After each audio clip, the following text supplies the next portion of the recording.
સંજેલીમાં દાઉદી બોહરા ધર્મગુરુ સૈયદના મુફદ્દલ સૈફુદ્દીનનું આગમન. સંજેલી નગર ખુશીનો માહોલ સર્જાયો હતો. સર્વ સમાજ દ્વારા ભવ્ય સ્વાગત કરાયું. પ્રાપ્ત માહિતી અનુસાર સંજેલી તાલુકામાં સંજેલી નગરમાં દાઉદી બોહરા સમાજના ધર્મગુરુ સૈયદના મુફદ્દલ સૈફુદ્દીન સંજેલી પધાર્યા હતા. તેમની આ મુલાકાત ગુજરાત અને પડોશી રાજ્ય મધ્યપ્રદેશના વિવિધ નગરોની યાત્રાનો પ્રારંભ છે.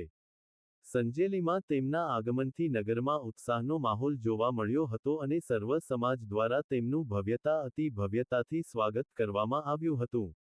સૈયદના સાહેબના સ્વાગત માટે સંજેલીની હુસામી મસ્જિદ ખાતે મોટી સંખ્યામાં સમાજના લોકો એકઠા થયા હતા. આ પ્રસંગે સ્થાનિક સત્તાધિકારીઓ અને સમાજના પ્રતિનિધિઓ પણ ઉપસ્થિત રહ્યા હતા. ધર્મગુરુએ હુસામી મસ્જિદ ખાતે સમાજના લોકોને પ્રવચન કર્યા હતા. તેમણે પોતાના પ્રવચનમાં પ્રમાણિકતા, સામાજિક જવાબદારી અને સમાજ સેવા જેવા મૂલ્યો પર ભાર મૂક્યો હતો.